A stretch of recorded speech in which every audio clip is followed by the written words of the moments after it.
The next point is the central governor. Sure. I mean, how do you approach an complex organ such as like the brain? And where do you see the major handicaps in investigating such an organ? I think it was excluded from research for, especially in sports, for so many decades or centuries or whatsoever. How do you manage this and how you tackle this?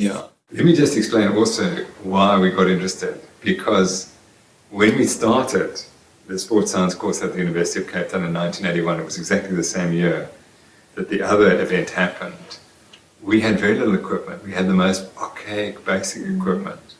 And of course, if you're an exercise scientist, you have to measure oxygen consumption. So we went out and measured oxygen consumption, eventually got the equipment to measure oxygen consumption. And then we were told that when you exercise someone to exhaustion, their oxygen consumption is meant to rise and then reach a plateau. And so although they run faster, their oxygen consumption does not continue to rise. And we couldn't find it. So this phenomenon. And then at that time, if you wanted to publish something on VO2 max, you had to say in 100% of patients, I show the plateau phenomenon. So I said, but we didn't, so we can't write that. And then I began to question, why are these people stopping exercise if they don't show the plateau?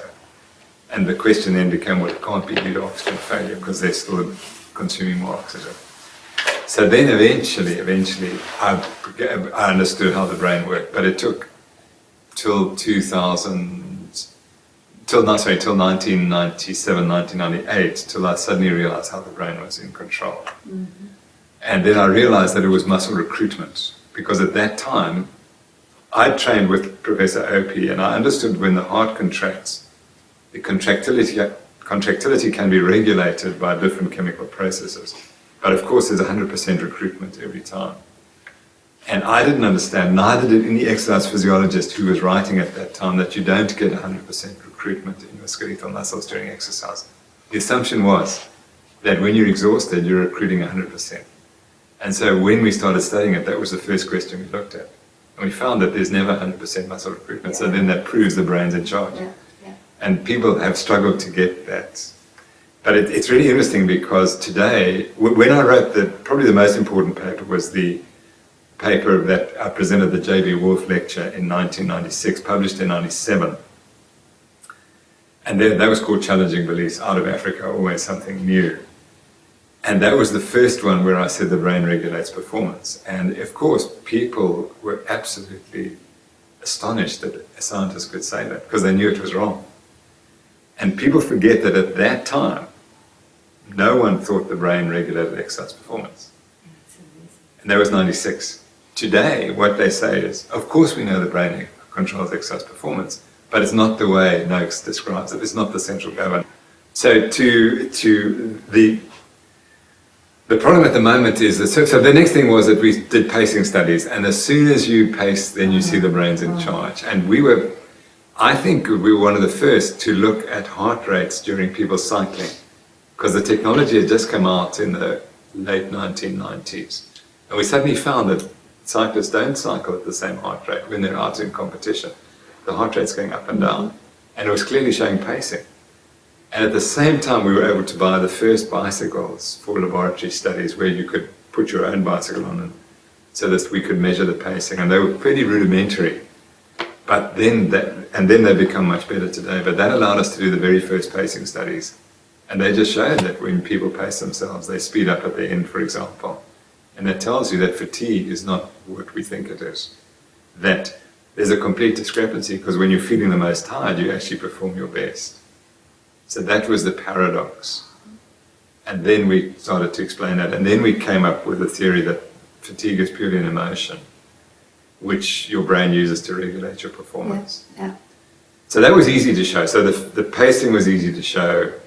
The fact that fatigue is an emotion was easy to show. The next thing that came out was that the rating of perceived exertion rises as a linear function of the exercise duration, or the percentage of the duration of the exercise. And that was amazingly, well, it actually had been reported in 1978, but it got completely forgotten, so we rediscovered it. So then we knew that the sensations of fatigue are related to how close you are to the finish of the race. and they have absolutely nothing to do with your physical state. So that was the next breakthrough. And I think we're now trying to look at parts of the brain that are active during exercise and which parts of the brain become active when you make a decision to slow down or to speed up, or when the brain becomes hypoxic. What areas of the brain are telling you to slow down? So we are doing those studies. They're complex because you can't allow any movement of the brain in the fMRI which we use.